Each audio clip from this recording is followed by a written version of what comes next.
Welcome to Mic Drop, the podcast where relevancy is irrelevant and we don't give a shit about your feelings.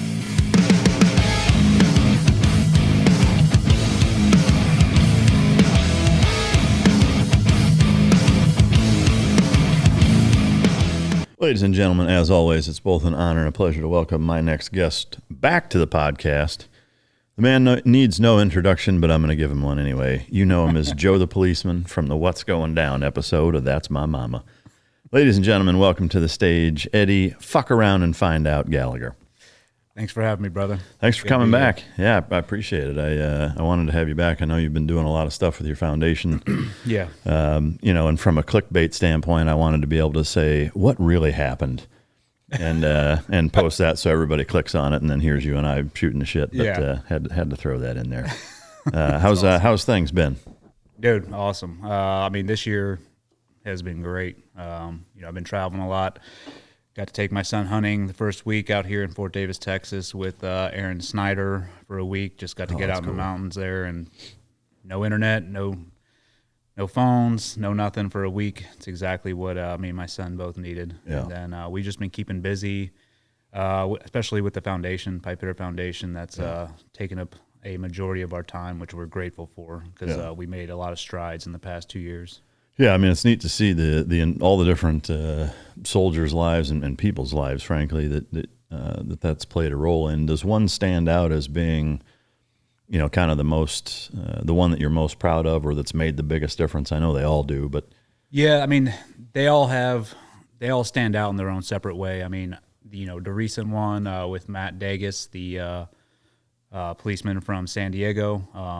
We're fighting for him over the past, I'd say, year and a half as he was going through this bullshit, mob justice type thing, and he had his day in court and got found innocent. And that was really huge to us because we really got behind him as an organization.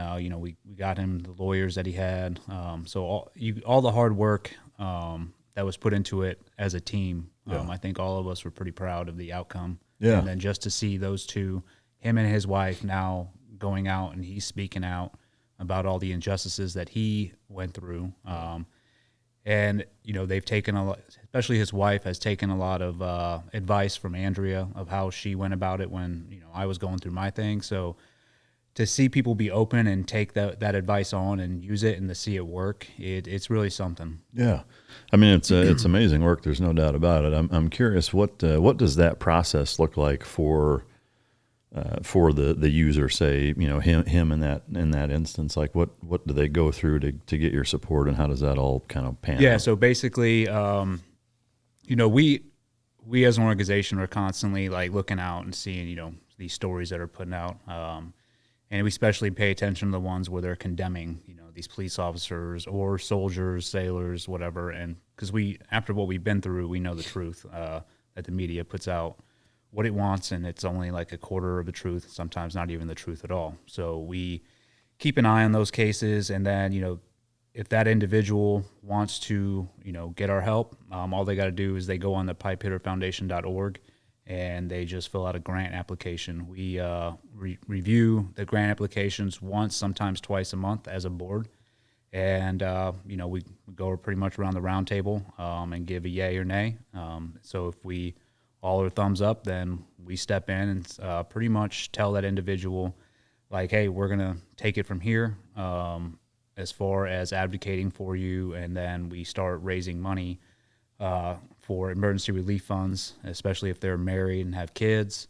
And then we also will raise legal funds at that time. So it's been since we started and these past 2 years, it's been very reactionary because, we're started off as, we're still a very small organization. We have no overhead, which is awesome. Nobody gets paid except for our executive director, who should be getting paid 10 times more for the work that she does. But, now that we've actually got to help out numerous individuals, and I think the last big case was obviously the Marine, Lieutenant Colonel Scheller. Yeah. We stepped in and helped him out. That obviously got a lot of headlines, and we raised $2.5 million for him within a week, for him and his family, because we knew they were going to take away his retirement and pretty much try and ruin his life for actually speaking out and wanting accountability, which is what the rest of us all wanted. Yeah. But at that time, his case, we were busting our ass day in, day out. And when I say we, I'll take myself out of the equation. My wife and Dina, who run all the administrative and logistics stuff in the background. So we decided, like, hey, the foundation's going to take 5% of what comes in, because we weren't taking any money as a foundation before then. So we managed to raise a good amount of money for him, and now we actually finally have some money for the foundation, so we don't have to be as reactionary. So when people call in, or not call in, but fill out grants, and we can automatically give them, a $5,000 emergency relief fund to be like, hey, here's some money to get back on your feet while we start working for you. Yeah. So it's been cool. Yeah, that's awesome. How difficult is it from a board standpoint? Like, I don't know what the volume of applicants consists of, but I can only imagine it's difficult to say no. I mean, how do you kind of prioritize? Yeah. And that's been a conversation between the board over the past couple of years on who we choose to help and who we choose to deny. We stick to our core pillars.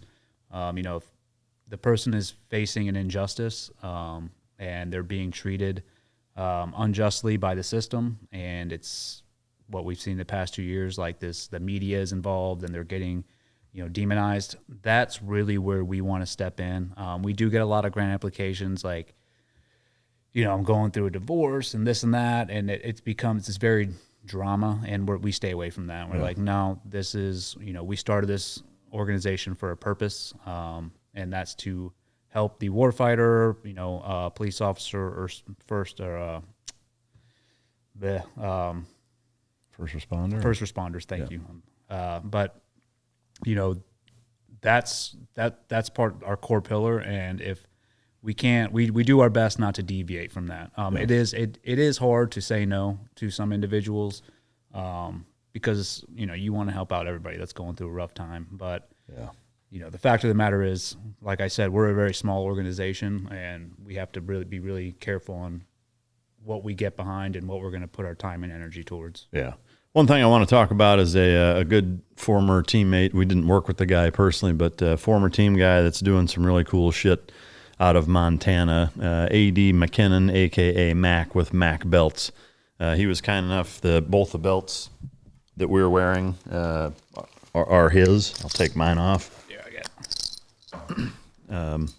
Really, really high quality products. They're handmade leather belts out of Montana. He has a really unique and interesting story. His career was cut short after basically an explosion accident that gave him enough traumatic brain injury complications to where he had to leave service. So he is now hand making these belts. There's also this antler knife that he sent with, which was pretty awesome, as well as some leather care products for the belts themselves. But he's got normal belts, ones with buckles. He can do really cool, like laser etching into them for initials or logos or things of that nature.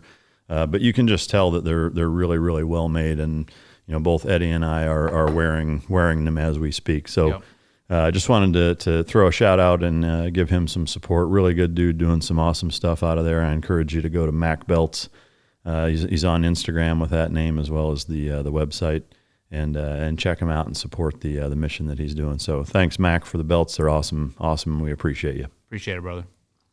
What are the two key components for canine success? That's effective training and proper nutrition. Fueled by Team Dog brings those two components to your family and best friend. The perfect nutritional balance that results in a higher mental acuity, energy, overall vitality, and even an improved appearance. Every product you will find in my company's store was born from the battlefield and not from the boardroom. Let my life's work help you become your dog's hero.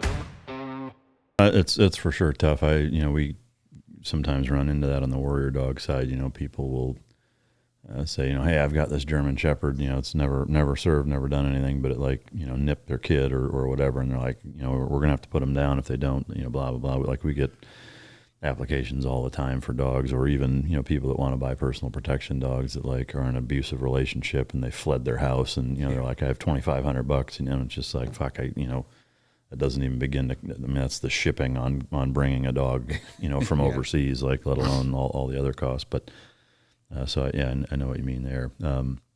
In terms of kind of what you've got going on outside of the foundation right now, what all does that consist of? So right now, I'm doing consulting. So really, the past since I got out, went through transition and really tried to find an area that I was passionate in, which, the foundation, I'm definitely, we're all passionate about that, but I wanted something sort of my own that I could go do. And I was blessed enough to make some friends down where I live, these prior 7th group dudes. Brandon Graves, he opened up a massive range. It was his vision since he got out, and he got it done. I mean, it's like it looks like Shaw's, almost has a 2-story kill house. Can house up to 30 people there. It's really, really cool range. So they let me come in to their team, and I've been really helping them promote that range. And then I started off this year instructing, and I've instructed 3 all-female classes so far on just basic pistol, getting these women comfortable with a gun, so they, God forbid, have to defend themselves. And then also we do advanced pistol rifles. So that's growing right now. Is that all part of that same range?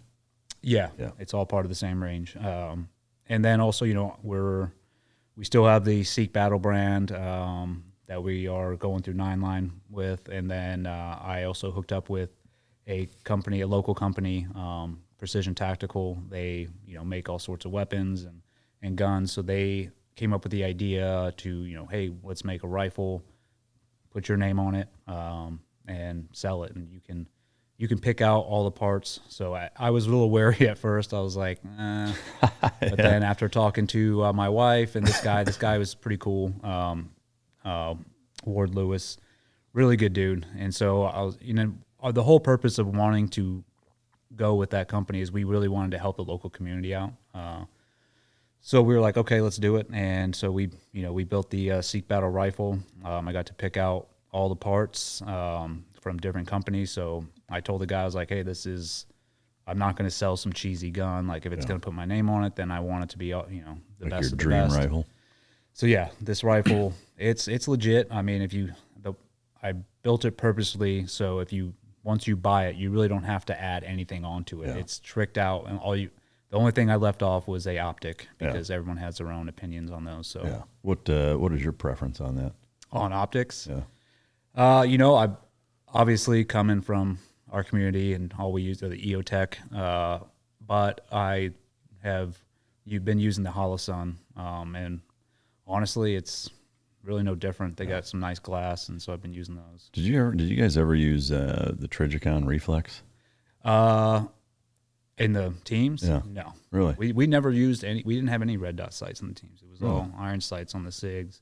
I mean, for rifles, the Reflex, like I can't remember the nomenclature of it, but like this was back, earlier 2000s. Like that's all I used. We used the aim point. Yeah. Because there were guys that used the aim points, and there were guys that used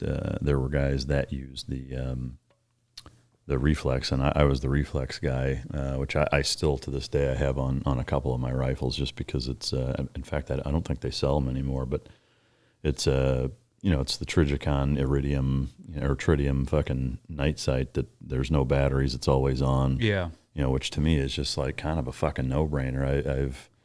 I'm really baffled. I mean, I'm not a huge weapons guy. Like I don't run courses and fucking shoot all the time and whatever. But from just kind of a common sense standpoint, it's like if you can have a red dot style sight that doesn't ever turn off and doesn't need batteries, like why the fuck wouldn't you want that over something that gets bumped and left on, and then now it's fucking off, and like I don't know. It just to me it seems like pretty fucking obvious, but anyway, that's all I ever used. But anyway, I'll get back to, I guess, so you're doing that, and then are there things outside of that? I know you mentioned a speaking engagement. Have you been doing a fair bit of that, or? So yeah, like we just recently we've done 2 speaking engagements, and that really is just tied to the foundation. So we, obviously go tell our story, what we went through, to sort of set up the, like, this is why we started this foundation. This is what we do. So that's been really awesome because I get to go do it with my wife. That's cool. We get to go together and sort of share our story, but at the same time, like, hey, this is not like a story of woe or like feel sorry for us. Like we are using this to move forward. And, what I really tell people, going through the story is, the big point I want to get across is, my wife and my brother are the ones who stood up, and they had to fight relentlessly every day for 9 months while I was locked up just to get me the little rights that I should have already had. Yeah. And that took 9 months, day in, day out, of just relentlessly fighting back. And, when I talk to these people, I'm like, we can see how our story now sort of resonates with what's going on in this country. We're having our rights stripped away just little by little, and everyone feels the same way. They, this is not right, But what can I do about it? Yeah, like, so I tell them, I'm like, if, my wife and my brother can sit here and take on the U.S. government, the media, and the military at the same time and win, I'm like, imagine if all of you stood up with that same tenacity and drive and really spoke out like, hey, we don't agree with what's going on. But that's what it's going to take.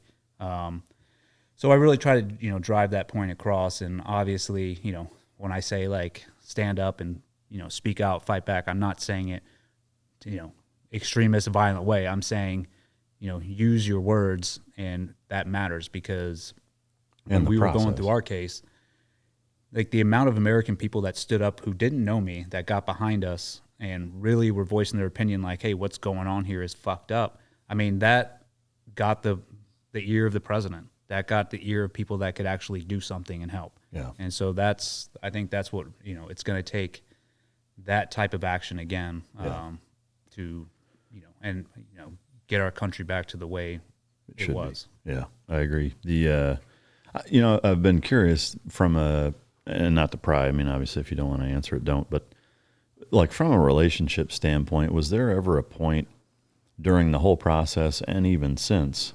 where that put a strain on your relationship, or was it always the opposite where it kind of emboldened it and made things better? It emboldened everything we went through.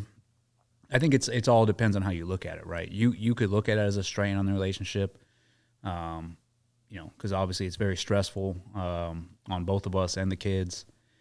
But I think coming from the community that we came from, and we'd already been through so much shit that was in my opinion, a lot worse than what we were going through. I mean, we lost so many brothers, and those were my kids' uncles.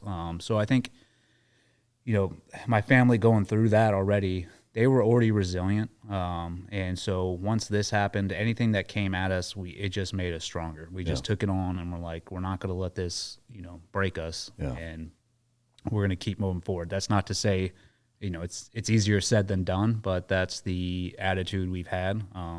That's the attitude we're going to keep having going forward. I mean, that's sort of where we got the fuck around and find out from. It's like, hey, you want to like keep coming at us? You're going to find out like we're not going to back down. We'll just keep spitting the facts and coming right back at you. So, and you'd say, when you say we, the kids too, that was they were a big part of that too, or did it ever negatively impact them? I mean, yeah, they were a huge part of it. I would say, there's definitely negative impacts of going through something like that, which is why, in our foundation, we provide the emergency relief funds, because I think what people got to know is when individuals are being targeted and going through a situation like that, the family suffers as well. I mean, all that stress that one individual is going through, the family's taking that on too, and they don't deserve that. But yeah, it happens, and I think if we didn't have the people that were supporting us during the time, that really rallied around us and, were raising money for us, were taking care of my kids, while my wife was traveling back and forth to visit me in prison or go to court dates, I think it would have been a lot harder.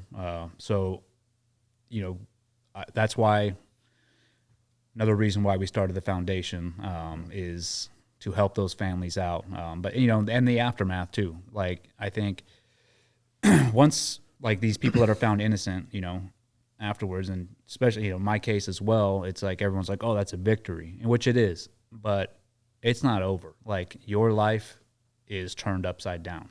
Especially if you've been demonized in the media.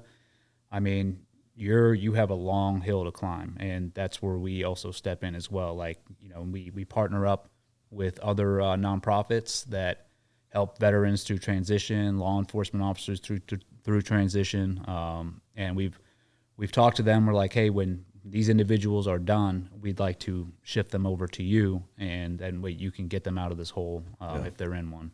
So it's a team effort. Yeah. I mean, it's amazing work, no doubt. And it, to me, it highlights how unfortunate it is that there needs to be that in the first place, because I would say from the cases that you guys have been involved in that I've, watched and followed along with, really in every instance, the things that happened shouldn't have happened to begin with. Like that, none of that should have taken place, and I think it really speaks volumes to the direction that this country is headed. You see it in a lot of things that are going on, with government mandates, and some states are far worse than others, but they're all they all have elements of tyranny to them that a lot of people hear folks like us talking about it and think it's overkill or that it's being dramatic or whatever. But it's like that's how it all starts, and if you look at, say, 2 years ago, it went from 2 weeks to flatten the curve to freezing fucking people's bank accounts in Canada, and arresting them for protesting, and especially when there's other protests that happen, where they're saying, we need to give these protesters space and allow them to do whatever the fuck they want, but which, politically are aligned with, with that group. And then when there's people that are politically opposing to that group, they get bank accounts frozen and arrested and whatever. And I think, the Second Amendment being probably the biggest reason why you're not seeing as dramatic of government tyranny here. That's why we're not Australia right now. Yeah, or Canada. I mean, like in both of those places, you look at how much worse they are off in this COVID environment where mandates have ruled the fucking the law of the land the last 2 years, and ours is noticeably less. I mean, it's still not great, but that to me that should speak volumes to a lot of people. But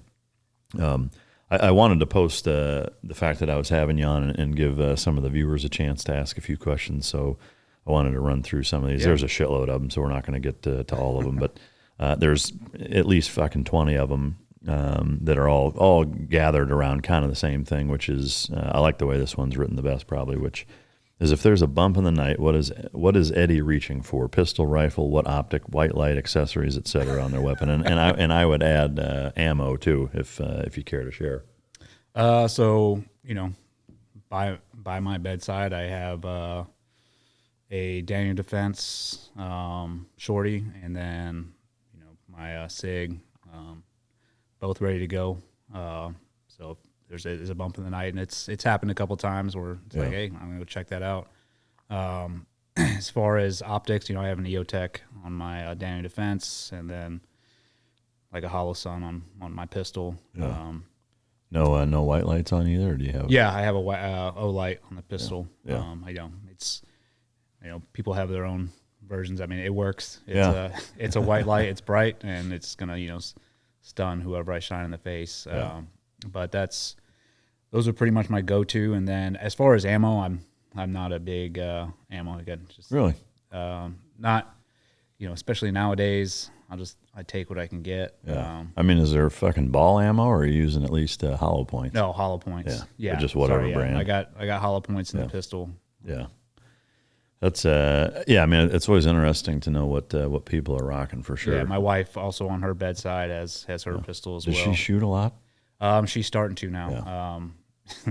Yeah. Going in my career, I would always try and give her lessons, before I deployed or anytime I was gone for a short period or a long period of time. And what I found out, which is funny, is teaching these, which I love teaching all female classes, is their husbands will show up. And they all say the same thing. They're like, dude, thank God.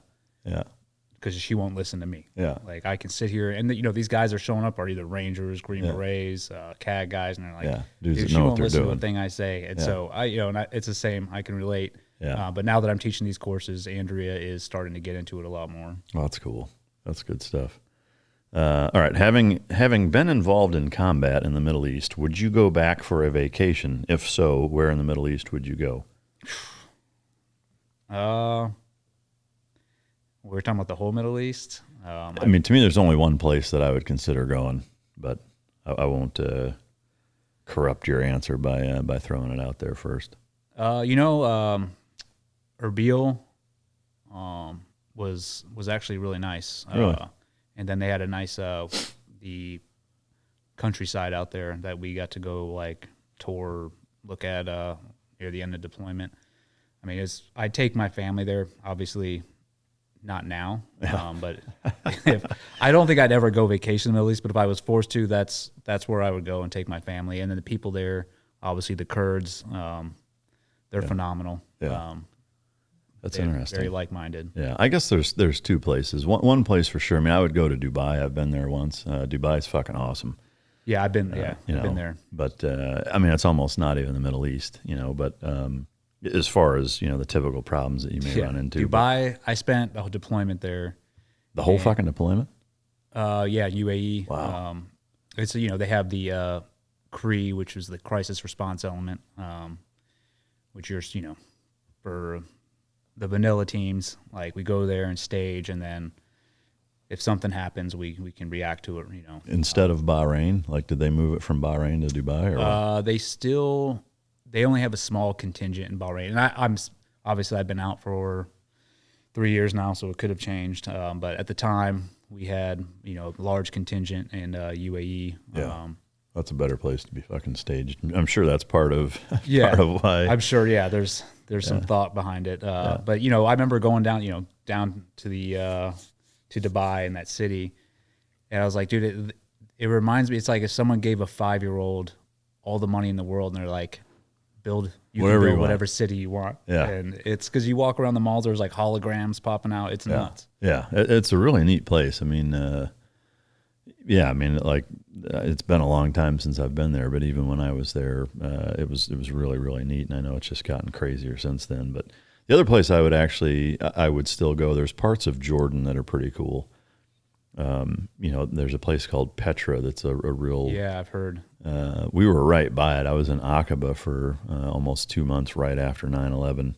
And we didn't get to go there because everything was shut down. But that's where a lot of the Indiana Jones, I think, and the Last Crusade.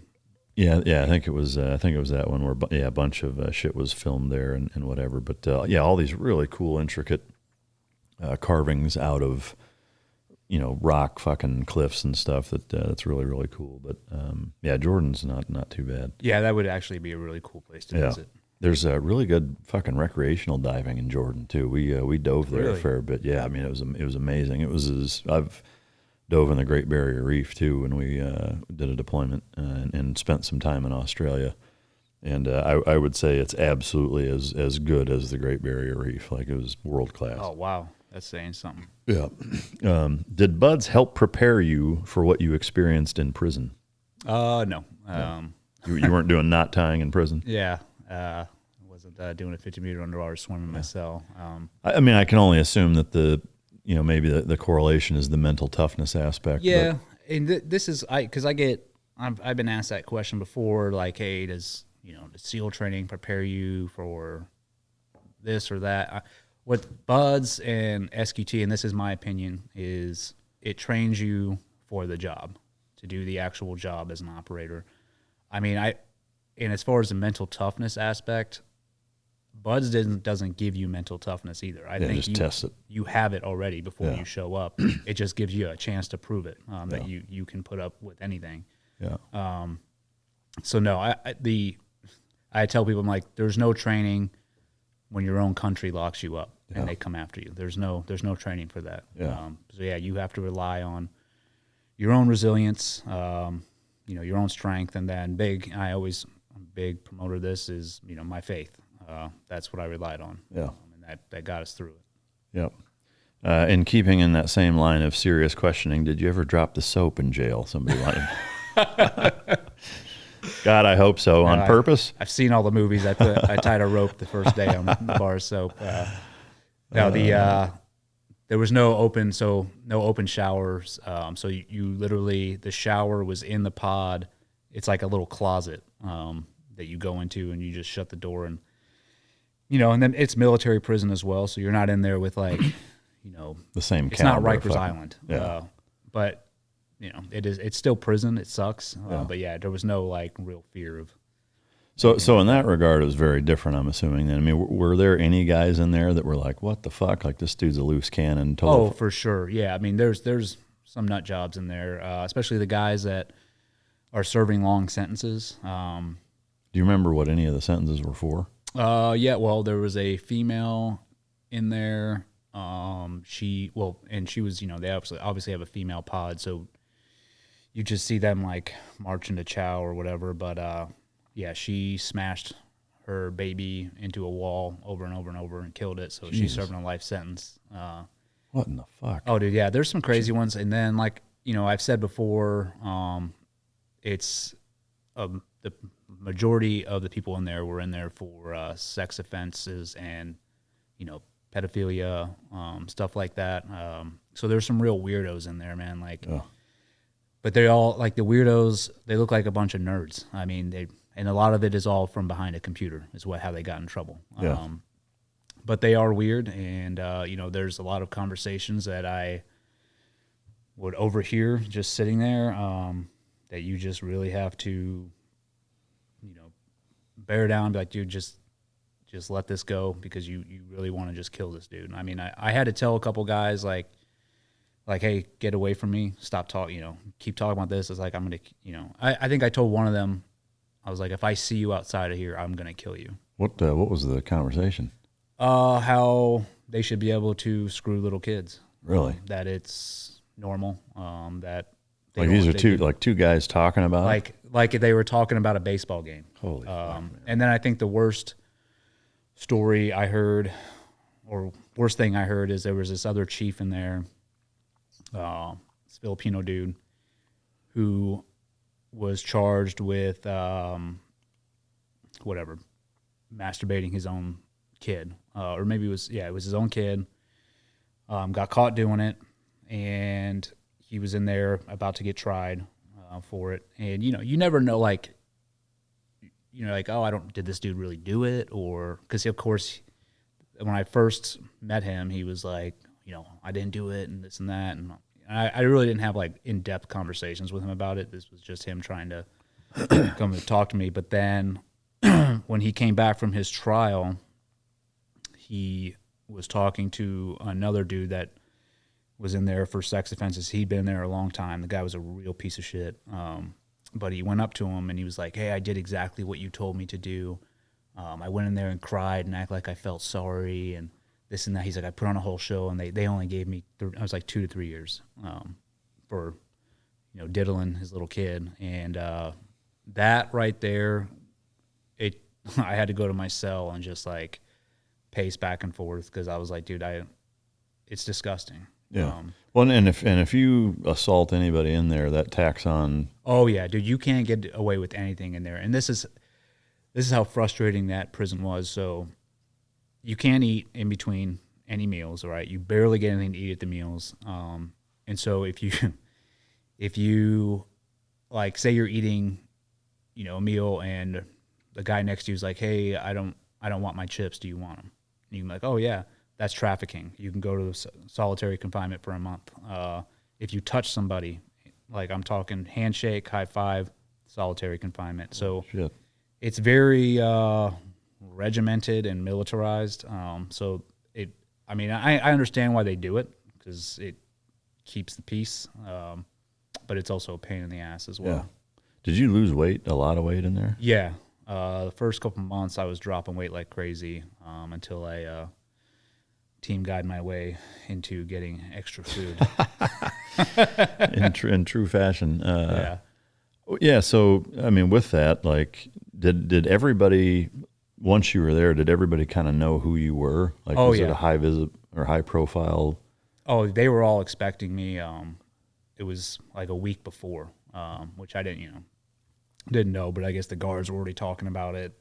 And the way it was put out, we're getting this like psychotic SEAL coming in here that, mass murderer. So when I came into the pod, after they had me in solitary confinement and I finally got put in with the rest of the prisoners, like, yeah, there was a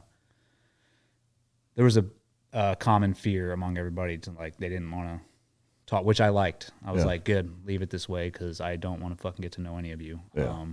But yeah, I was definitely treated sort of like a cross between Jason Bourne and Hannibal Lecter. But then once people got to know me, they were like, all right, this dude is not what they say. It sort of evened out a little bit. Yeah, it's wild. How did you deal with the mind fuck that is NCIS, and how did you maintain hope? Well, NCIS isn't really a mind fuck. It's more they're a clown show, and that's like day one shit. When I was a new guy in the teams, it's like was bred into me, like, do not trust NCIS. All they want to do is take down a SEAL. And they actually, my first platoon, they came and took my chief away, middle of the deployment, it was on complete bullshit. But we all got investigated for 2 weeks. What was the reasoning behind it? They said that we were taking money off target because we were doing DA after DA after DA. And so I think they were like, oh, and it was actually a lot of drama between my OIC and my chief. They hated each other. So I think my OIC is the one who actually called NCIS to come get the chief. And so, they literally came, took him away from us. We actually almost stood up and fought them. We wanted to because we loved our chief. He was awesome. And then they just locked us down for a week, questioned each one of us, and that's when I got my first taste. I was like, dude, these guys are some like amateurs. So when my case happened, it was the same rigmarole. I knew when they came in, I was like, these dudes they're not true investigators. They were literally looking just to like bag a SEAL so they can get promoted. And they would come in when I was locked up and try and fuck with me. Like, hey, we want you to like spit into this cup, or now we want you to do this. And I'd just refuse and be like, no, I'm not, unless my lawyer directed me. He's like, hey, you have to like give them your fingerprints again, and I'm like, okay. But I would also mess with them back. They'd come in once a week or twice a week, or once every 2 weeks. And I would just come at them with a different personality. I'd show up like super happy, like, hey guys, yeah, whatever you want, sure, here you go. And then the next time they came in, I would just be a complete dick, and so they didn't know what they were getting either. So you gotta, you can play the mental games with them back and forth. Yeah, that's a trip. In terms of keeping your hope up, would you say your faith was the number one thing, or big time? That and I tell the story in my book. Just the time that I got down on my hands and knees and just gave everything to God in my prison cell, which is the first time I've ever really done that, spoke out loud, and I physically felt the weight come off me. Not just, and I tell people not to say like the rest of the time was easy breezy, but I always felt after that safe. Like I was like, this is going to work out. And, my wife is a huge woman of faith, and she felt the same way. So anything that was thrown at us, our faith, God gave us the strength to sort of like come back from it each and every time. Yeah. That's awesome. We had a question about the treatment program that you did, that you talked about on Sean's show, the Mexico kind of exercise the demons trip. From I guess kind of going further in depth from what you shared on there, people have been asking a little bit about that and just kind of what that's like. It's I think it's different for each person that goes and takes the medicine. For me, it just really set a foundation. of like, hey, this is how I'm supposed to feel, because, it's a very 10-hour intensive experience.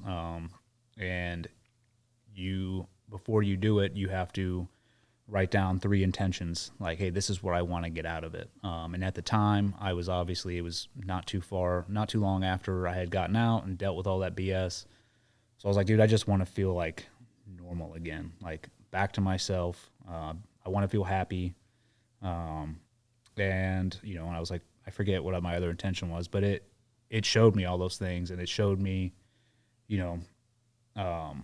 what really mattered most. I mean, it was showing me a lot of, not horrific, but sort of traumatizing stuff. But then off in the distance, like not in the distance, but literally in the corner, I could just see my wife and kids like beckoning me back to them. And that's what it was really saying. It was like, you have everything. Like, all of this shit doesn't matter.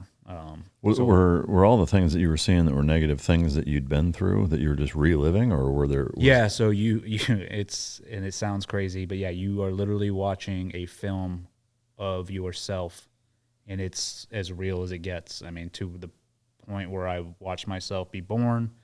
I watched like little bits and pieces of my childhood, and you can sort of, it's like a film coming across, so you can stop it and be like, I want to delve more into that. Like, and so that's a fucking trip. It is. It's nuts. And like I said, each person has their own experience. Like, I had a very peaceful experience on it, even though it was like intensive. I didn't throw up. I didn't move a single appendage the whole night. And they said I had just like a smile on my face the whole time. While there's 3 other guys in there, I could hear just throwing up all night long. I mean, I felt bad. They were hurting the next day, but they also got a lot out of it. They were like, they got throughout their demons or whatever. So each person has their own experience. And I think, some people, go back for a second time because they were like, hey, I didn't get everything out. I felt like that was good for me. And I definitely, recommend that treatment, but I would also say because I hear a lot of people talking about it all the time now. Now it's like I'm doing the Mexico trip and I'm going to do this and take psychedelics. I'd say be very careful, going down that path. Yeah. I would, if you're going to do it, be intentional about it. Take it seriously. I mean, I prepped for a month ahead of time. You try and cut out a lot of stuff out of your diet. They want you, stop drinking. It's all good stuff for you, like what you should be doing. Yeah. But I would tell people, like, if you're just going to do it just to do it, then you're not a candidate. Yeah. I mean, I've talked to a lot of people that have done it, and similarly, it sounds like they had kind of similar experiences, but like you said, there were nuances person to person that varied, a little bit. But, I've had a lot of people say, oh, you should try it. And I've always kind of taken the approach of like, I don't really feel like I need that. Like, I don't, I don't really drink to begin with. I don't fuck with drugs. I'm not depressed. I don't feel like I'm an angry guy. There's some people that when they meet me, they think I'm pissed about something, but but I'm not, and so it's just like, I don't have like any super toxic fucking terrible relationships that I can't deal with or anything like that. So I've never really felt like I should go do it, but and that's sort of the point that I was trying to make is it's not for everybody. If you don't feel like you should do it, or if you're like, I'm good, like, don't go do it just because everybody else is going to do it. There's other treatments out there as well that you can go do. Yeah, I can think of other things to do in Mexico for a few days. That'll clear my head. Yeah, for sure. That maybe would put me in that treatment. Who knows? But I think for a lot of guys who realize or come to the conclusion that they feel like they're in a tough spot in a dark place and they need something, they need help, or they need something like that, then that makes total sense. I just have never felt that way. And the same thing with like some of the magnetic treatments with TBIs and stuff. Like, I haven't been tested for them, but there's nothing going on with me that would lead me to believe that I have some crazy TBI damage either.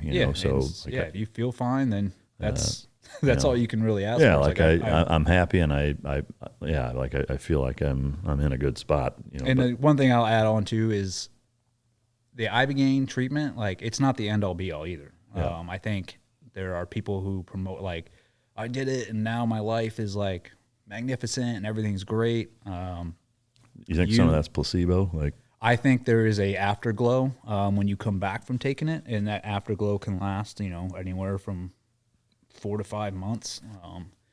But it's a drug, and you will come down from it, and you guess what? You're gonna be back to reality.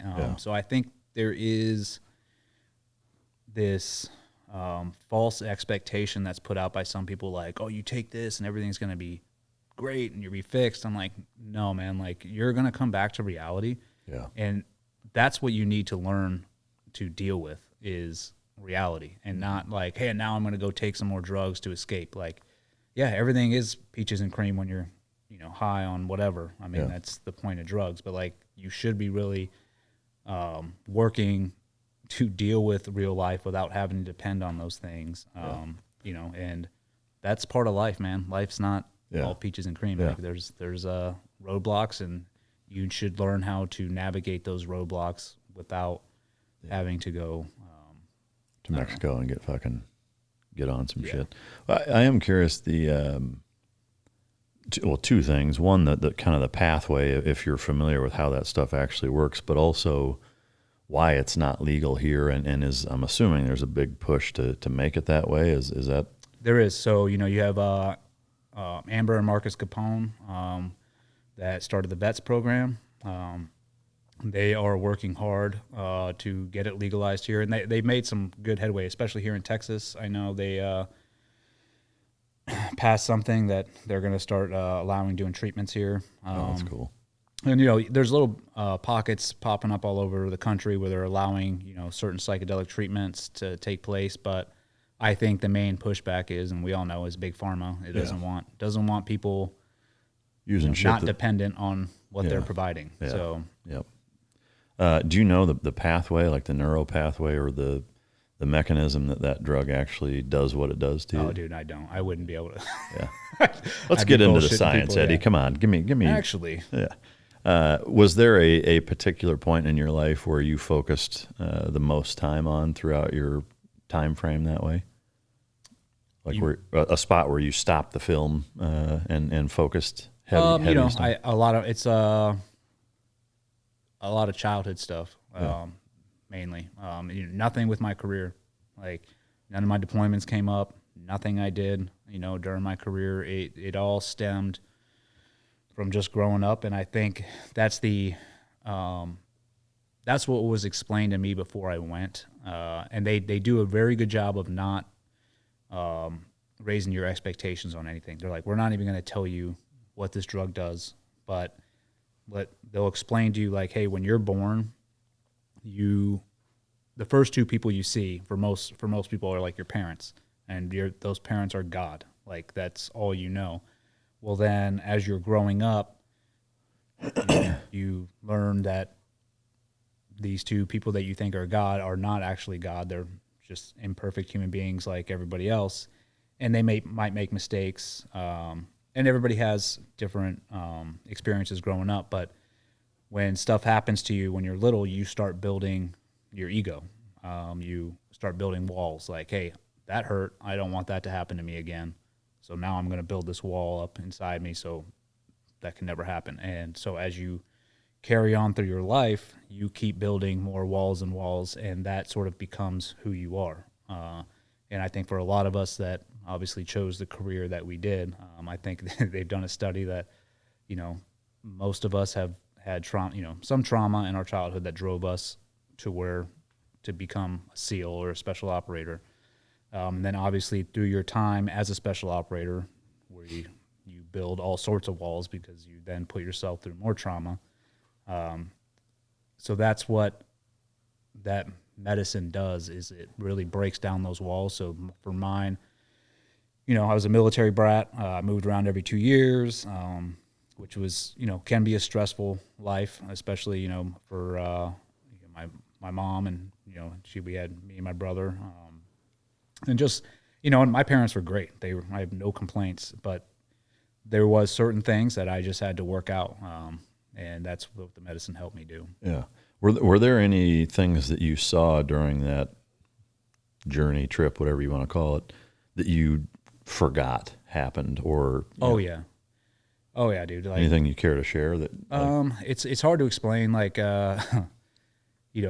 actually, what the craziest thing that happened is, as I was going through my life, watching it at some point, I was holding my youngest son's hand, and I could see it like sort of focused in on the hands, and then it morphed into my dad holding his dad's hand. Oh, and then wow. back, and it was like actually happening. So I could watch my dad when he was little and sort of what he went through growing up and his family,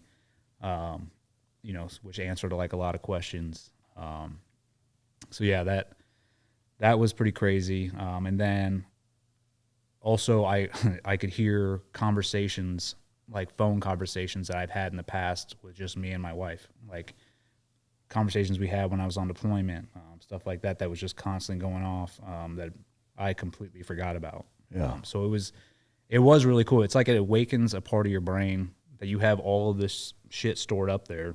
You just can't access it. So it like opens that up and you can access all sorts of stuff. Wow. I mean, that makes me think, from a productivity standpoint, naturally I'm going here. Is there a way to like dial that way the fuck back into like a pill that you could take that would maximize brain efficacy or something, like, I don't Not know. with that medicine. I mean, I don't know. I can't answer that 100%, but I would find it hard to believe with that medicine Yeah. that you could Can't somehow like microdose it and fucking, microdose it. But then there is people do microdose psilocybin. Yeah. I've done it. And that does, if done correctly, it allows you to sort of access, what it does for me. It makes me more emotional. I'm more aware of my emotions. I'm more empathetic, and I can also think clearer when I'm on it. Yeah. Well, that's interesting. Is it something that, from your standpoint overall, was a positive that you would advocate for? Yeah, I do. I would advocate for it, but then again, I'd also go back to be careful. Yeah. Because obviously anything can be abused, and anything not done in moderation is going to be harmful in the end. So I would say, consult somebody if you're going to do it that knows what they're doing, and not these all these shamans that are popping up all over the place now. I'd be very careful on who you consider a shaman. Yeah. But yeah, I would go to a trusted source, sort of ask them. There's also therapy out there that uses it now. They do psilocybin. I've heard of like MDMA, stuff like that. But yeah, I would, again, go back to like be intentional about it. Just don't do it to do it. Yeah. I'm going to see what this does, because it's gonna take you for a ride, but you want to get the most out of it. Yeah, uneducated experimentation rarely works out well in any fucking regard. Yeah. Did that in high school. Yeah, that's the fucking truth. I mean, that's with everything, right? Yeah. But, was there anything, and I promise I'll stop badgering you about it after this, good. but was there any childhood experience that you had forgot that had taken place that you saw that you remembered? I would say most of them that popped up I had forgotten about, or it's been so long that it blocked out of my brain. But like just certain instances, like when I was like 5 years old, I think we lived in Hong Kong at the time. But just it was positive. It was like my dad taking me to SeaWorld, or like I'm holding my dad's hand. My mom being there. Just it was very happy and positive, which is what I needed. Yeah. Are both your parents still alive? They are. Yeah. Did you share that with them? I did. Were they like, what the fuck? My mom is definitely more open. Like she's a little hippie. Yeah. She's just a saint. But yeah, I came back, and this is the other thing, because I've had guys that get done with it and they call me and they're like, dude, I just got done. Like, holy shit. And they're, and yeah, you're like radiating because you're like, I need to tell the world exactly what happened. And I'm like, dude, chill out. Write it down. Yeah. And I tell people, I'm like, give it a month or two before you go out and start like talking about this because you need to absorb what you just saw. That's for you. But yeah, I went and talked to my parents, probably like a month after I did it. My dad's very old school. To describe my dad, he was Eagle Scout. Yeah. Went to West Point. Very straight edge, like militarized. So I think he listened, but he's just like, what is this bullshit? And then my mom was more accepting, and she was like, okay, I'm glad you did it. Yeah. It'd be cool to have your dad do it as fucking straight it like. Oh, I wish. I brought that up. Not the Ivy. I think the Ivy game might be too much for him. Yeah, that's like the nuclear dose. But to do explode. Well, yeah. So if you can, I apologize my ignorance on it. What all is entailed in that experience drug wise? So you go to Mexico. Obviously, they put you in this. You're in this nice building. Everything's taken care of for you. They have like a chef there making healthy meals. So you have to not eat, I think, for 12 hours before. And then you go in, you do like this little ritual where they have you write down your intentions. They have this shaman lady come out. She does like a prayer, does the stuff they burn. Like sage or whatever? Yeah, sage. And then you just take, there's 2 capsules. They come around on a plate, and you take those 2, and it's like, it's too late now, stand by. It's a fucking red pill on steroids. Yeah, you go up, lay down on a mattress, put eye shades on, and they have EKGs hooked up to you, so there are people monitoring you the whole night. They have doctors there. So it's just 2 pills, that's it? Yeah, 2 capsules. And that's Ibogaine? Yeah. And that's what they say is the nuclear dose. So yeah, after that 10-hour ride, you have the whole next day to sort of reflect on what happened. I mean, I got up and probably wrote like 10 pages in my notebook of like, half of it was probably scribble scrabble. The rest was actually what I saw. And then the day after, so you have a whole day to sort of recuperate. And the day after you do 5-MeO DMT, which is poison from a toad. And you smoke it, and they call that the handshake. So they say the Ibogaine shows you what you need to see, and then the 5-MeO DMT sort of, it's like the handshake, like now release it all. So you smoke that, and that's like you literally, they have you inhale it, and you have a bed behind you, and you just fall back, and then there's no bed anymore. You're just falling, and they tell you like, hey, just trust it, let go. And I think a lot of us have a hard time letting go. We want to control. So guys, we'll have a hard time. And I think the most you can do is five hits of it, and they're like, okay, that's it. I did 3, and I came out of that. I felt awesome. How long was that?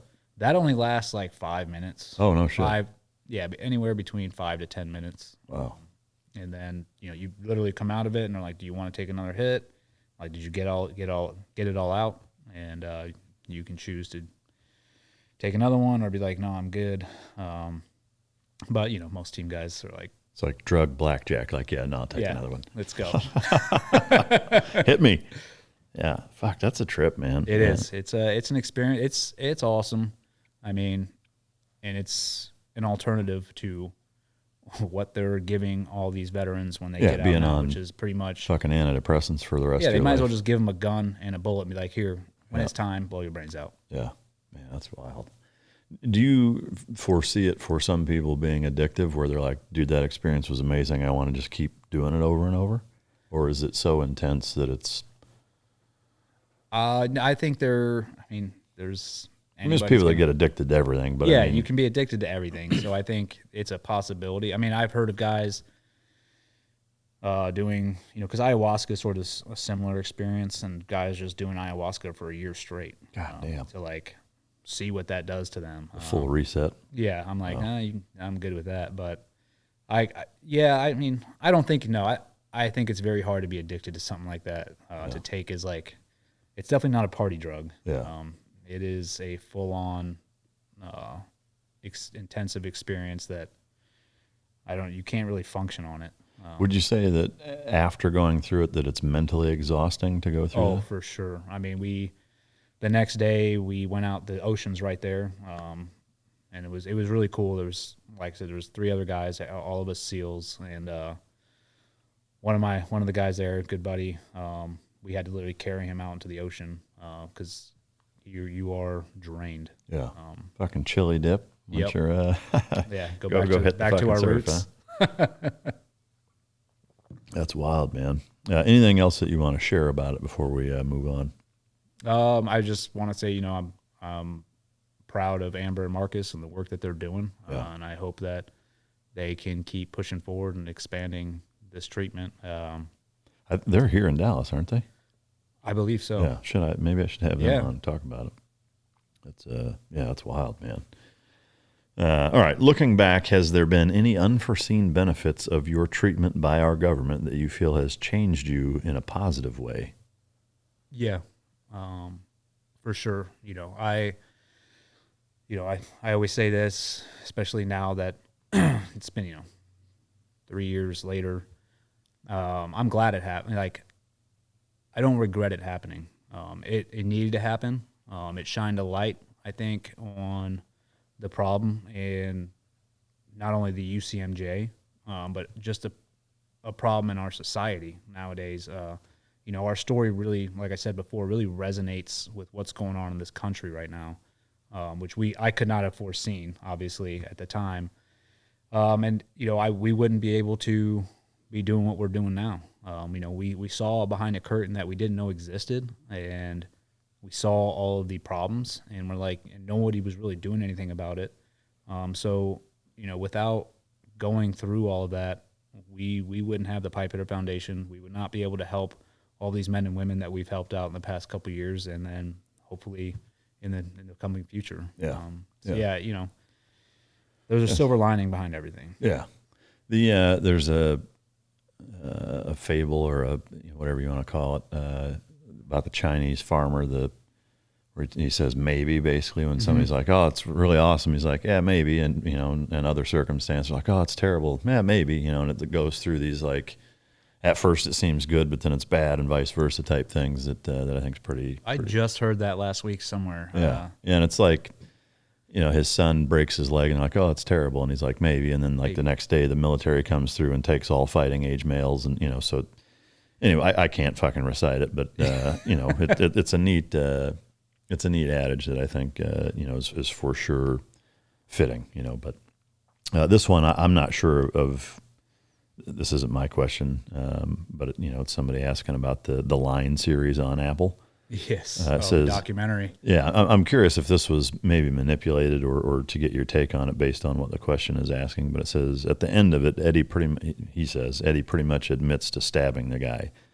After all the bullshit that happened during the trial, why even go there? As a former Marine who served in the shit country, I agree with everything he said and understand why he did it. Hell, I would have, but still baiting people in the situation, even after everything seems fucked. Sorry for how everything worked out. Strong arms, whatever the fuck that means. But do you disagree with that or what? Yeah, I didn't admit to anything. So what people need to understand is this, man. Like, Apple came to us and they were like, hey, we're gonna do first it was a podcast series which they put out, also called The Line. We were definitely like, nope, right off the bat, because obviously it's Apple and we knew it would be one-sided.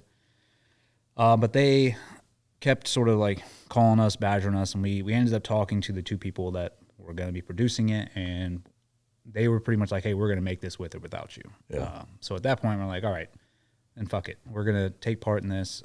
We talked to them. We're like, we just ask you do your due diligence, and what's being said on one side, check the facts on the other. Yeah.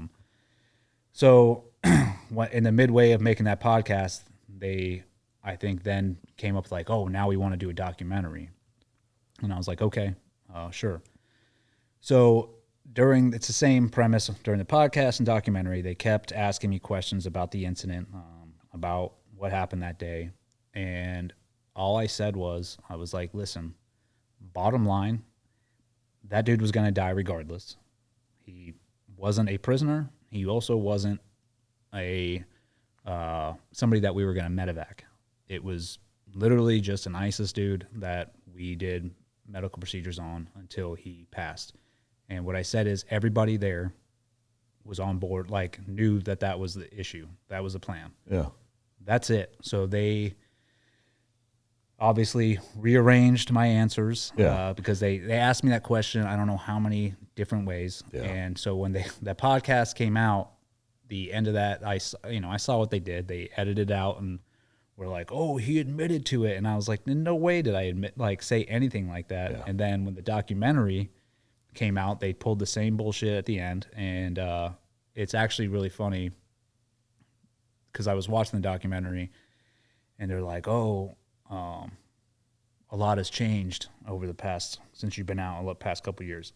And I was like, oh yeah, a lot has changed. And what that is they were talking about COVID because they had interviewed me before the pandemic, and that was their second time interview after. And they were like, oh dude, a lot has changed since we last saw you.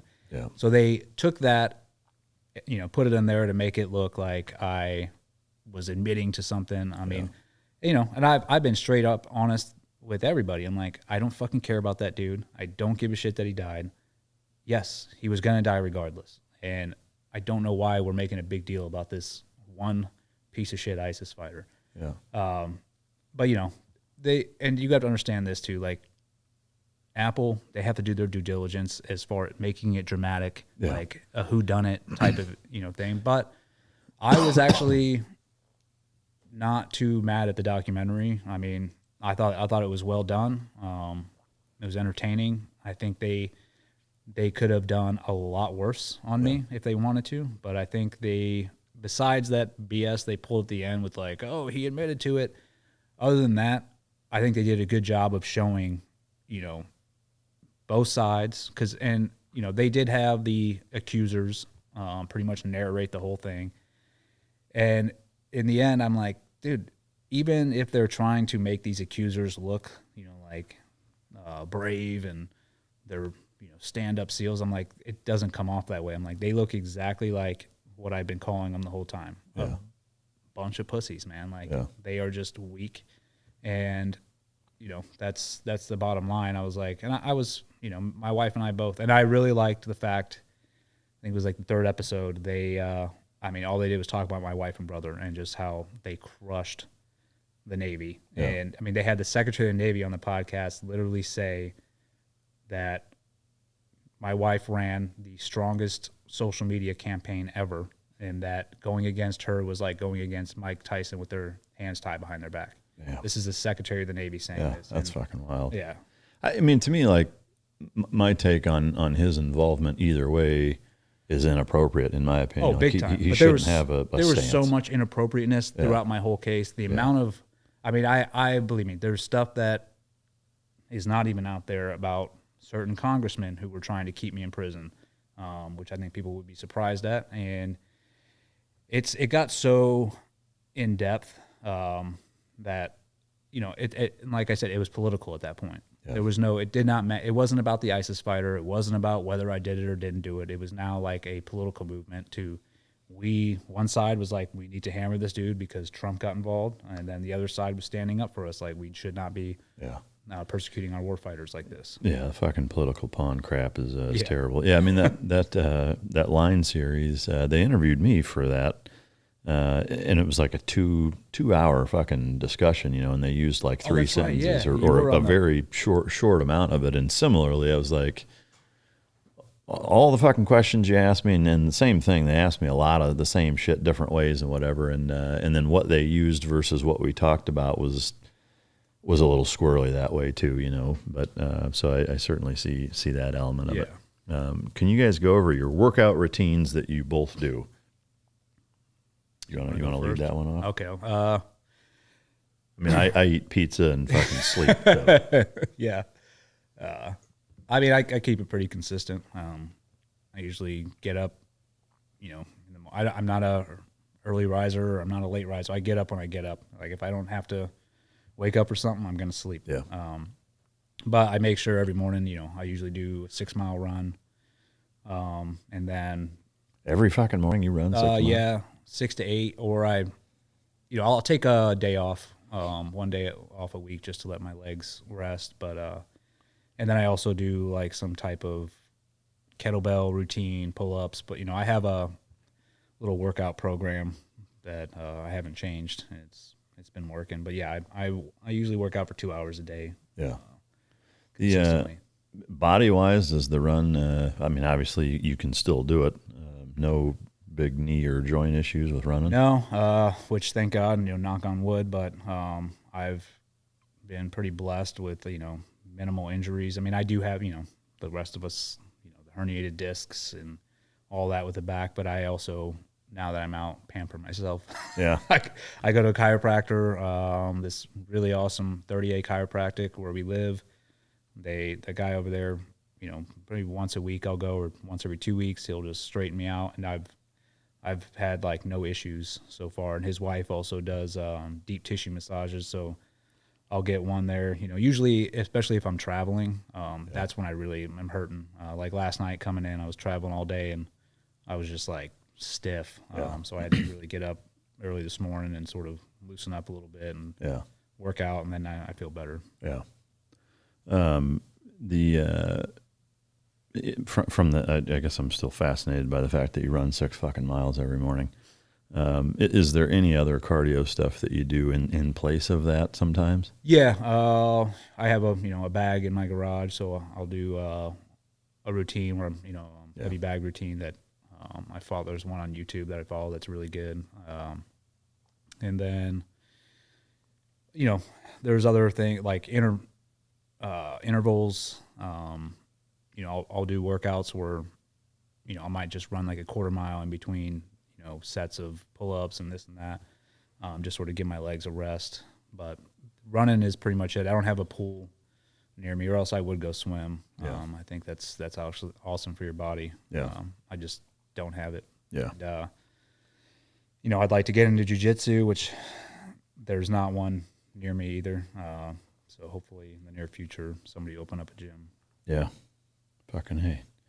I do. So I usually roll 2 or 3 times a week. And then I get some programming from SummaFit, which it's a husband and wife couple out in Utah that's been doing the lifting a few days a week also, that they do a great job with that. But that's really it. I mean, I stay active with the dogs and there's weeks where I don't do a whole lot. There's some weeks where I stay busy. I just kind of take it as is, and I try to be careful with everything. Like I don't go super hard in any fashion. I don't roll super hard. I don't lift super heavy or hard. I try to keep active and stay at it that way. But yeah, it's a longevity. That's the one thing I've definitely changed in my workouts through the years. Is now I'm like, I don't try and lift, deadlift 300 something pounds anymore. I'm like, dude, there's no need for it. At least not one-handed anyway. Yeah. With just my pinky. Now I just use 2 fingers. But I'm like, dude, I don't want to hurt myself because I want to be able to keep working out. Yeah. And then do you do infrared sauna at all? I have. I would not say that I do it regularly, but that was a big difference. Really? Yeah, my wife, Andrea, goes to this gym that has one, and so I was going there and doing that for 30 minutes a day. Like every day, huh? Yeah. I mean, I like any team guy, I definitely overdid it. So I'm like, if it's good, it's really good. More is better. But I did notice a difference, like in the way my body felt. I was sleeping good at night. So that's good stuff. There was 2 questions on the wokeness or leftness of the military, and one is just saying how left has the military become, and one is asking how woke has the military spilled over into the SEALs programming. If so, does it weaken a premier fighting force? If it does leak in that way, yes, it absolutely does. But I've been out for a long time. I mean, even you've been out for 3 years. With the people that you keep in touch with, that you worked with that are still in, has there been a big shift that way from what you've heard? Yeah, from what I've heard. And it's, and I tell people this, it's when people are like, oh, the military is going woke.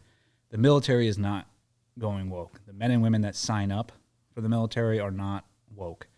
The military leadership is pushing that agenda on them constantly. Yeah. These are our top military leaders, General Milley, Austin, all them. That it's coming down from them because they want to push whatever political agenda is going to get them promoted. So yeah, I talk to the guys and the teams that they're getting classes on whatever how bad it is to be white, whatever that crap is.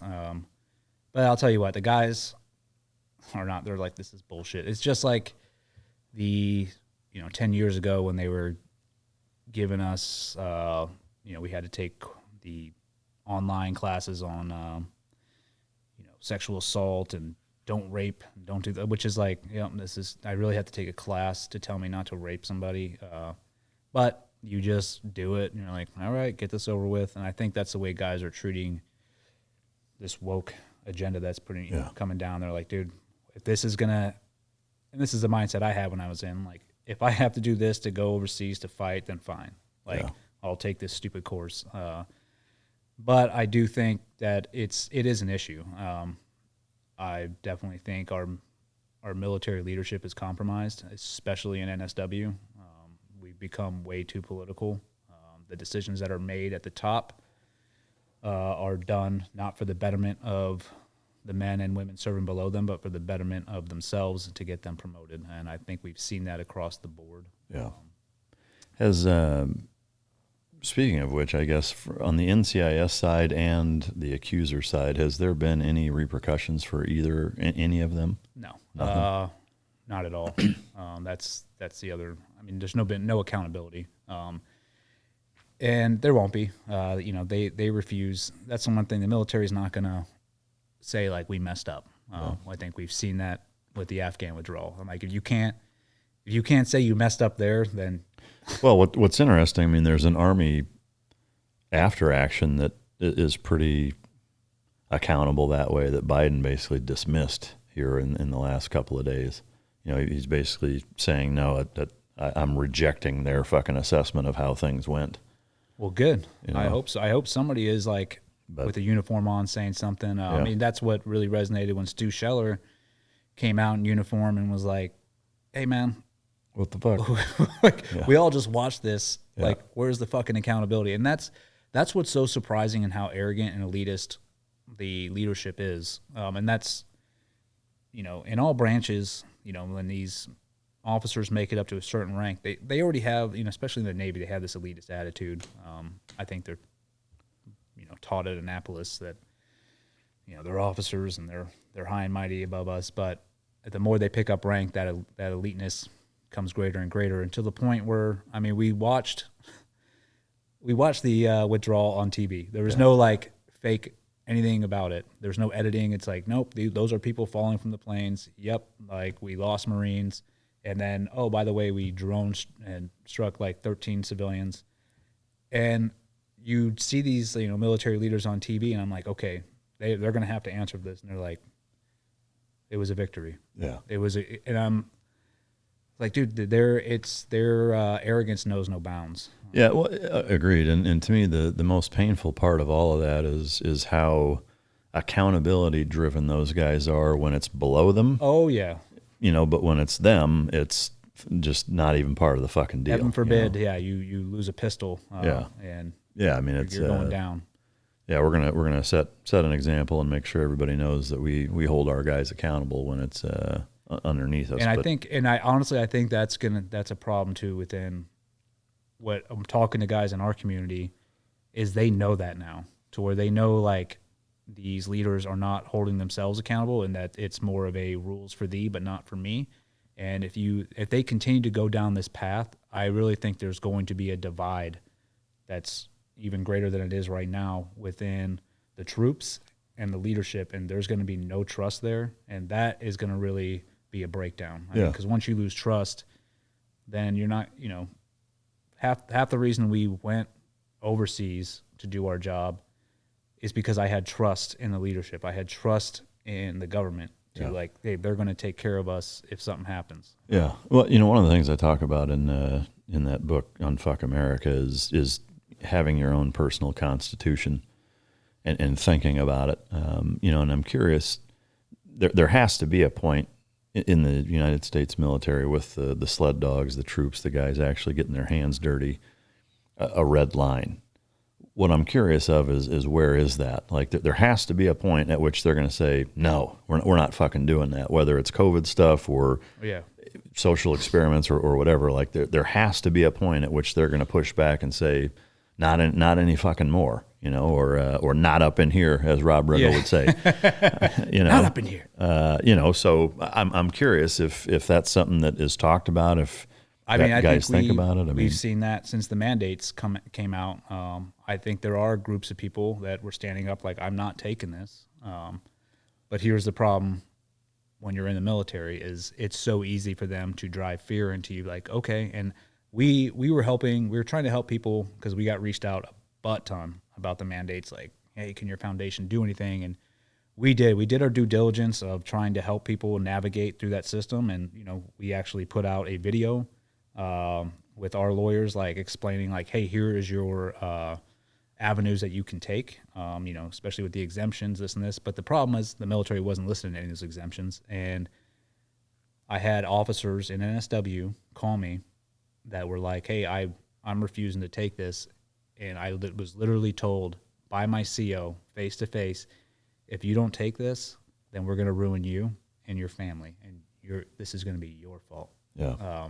So that they have that fear over these guys. So it's like, either do you want to take a stand on this mandate, or do you want to ruin your career and your family? Yeah. Which most people are like, well, I've got to take care of my family. Man, that's fucking terrible. But I do think that is a line, a bigger one than the past ones, where people are standing up and being like, this is not what I signed up for. Especially, and if you're joining the military now, like obviously there's a vaccine mandate, and but for guys that are in 18, 19 years, and they're being told like, hey, if you don't take this, it's like your past 18, 19 years didn't matter. Yeah, that's bullshit.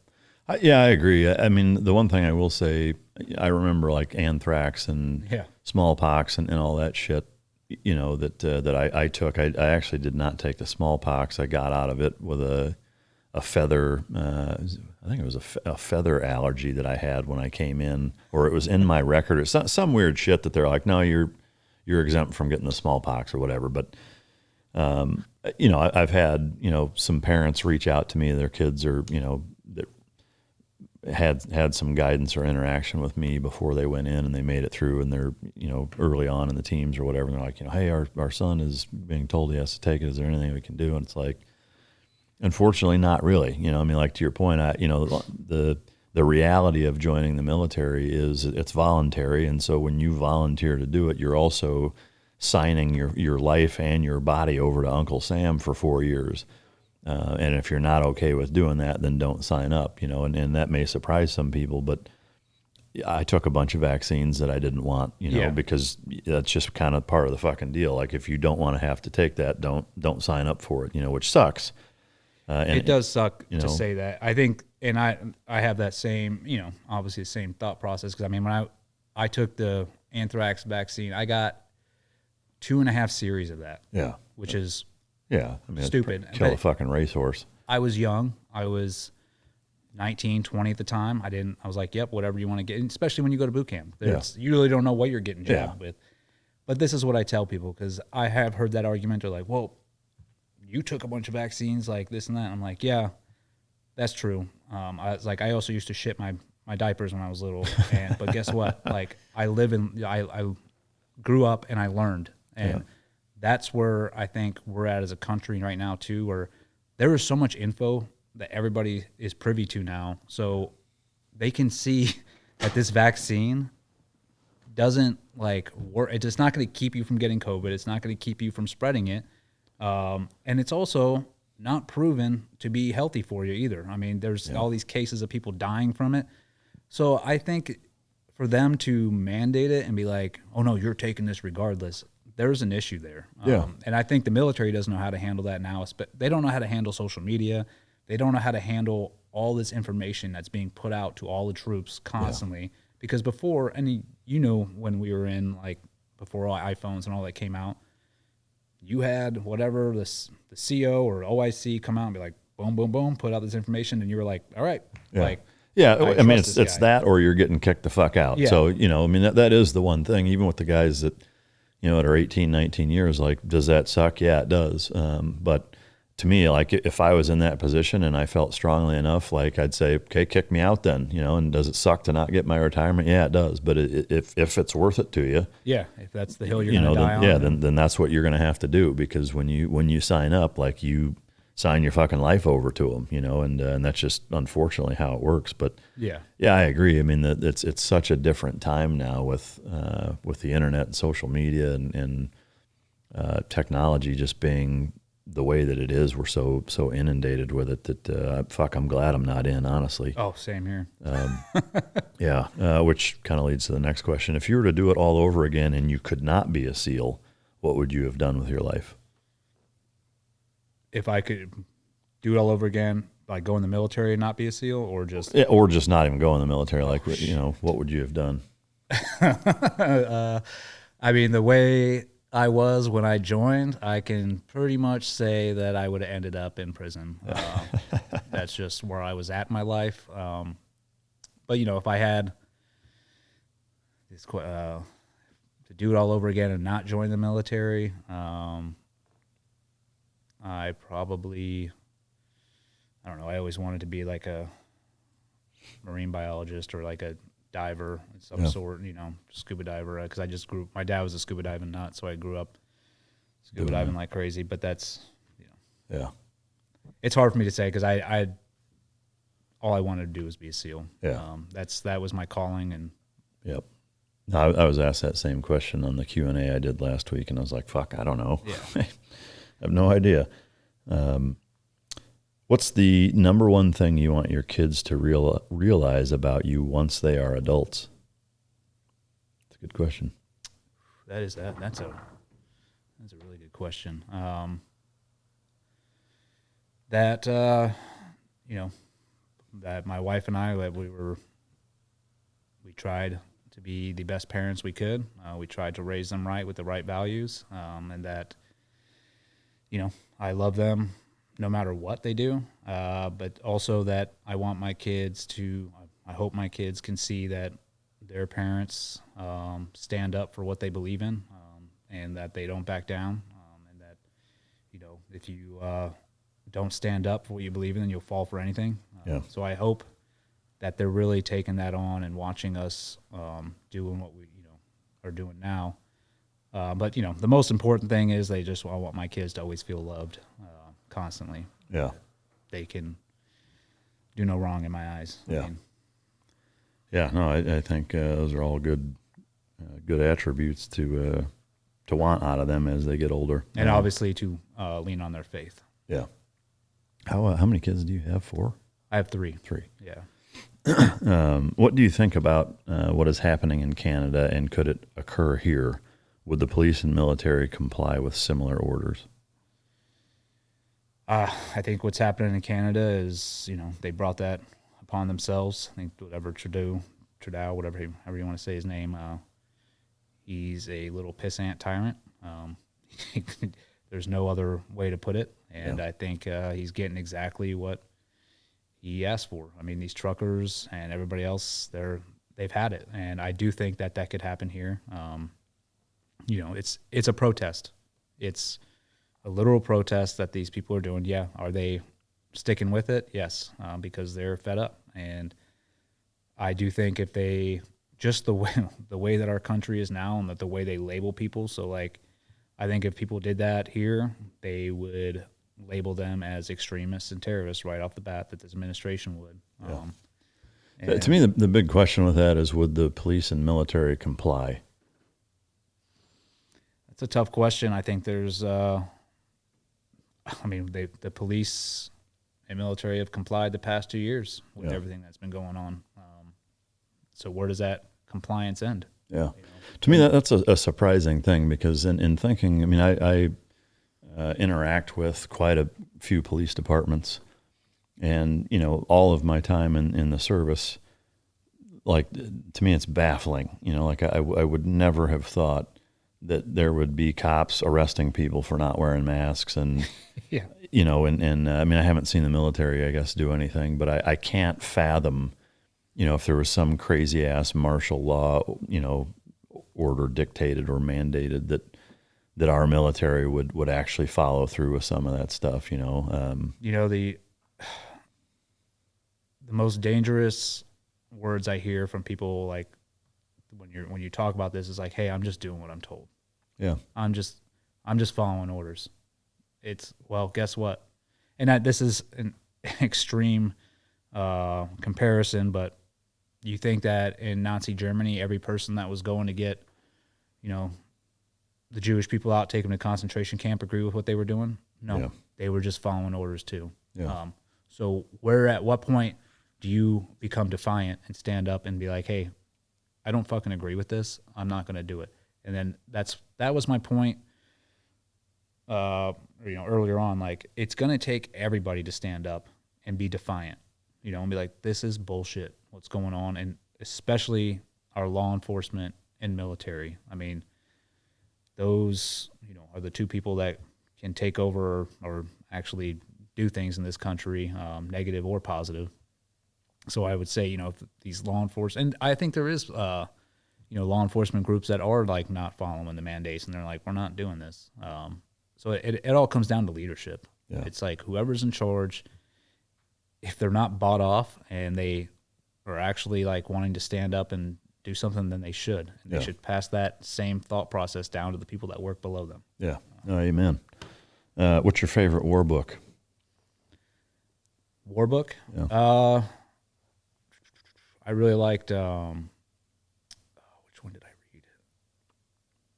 It's called Red Cell or Red Platoon, about, they made a movie about it, about the dude that won the Medal of Honor.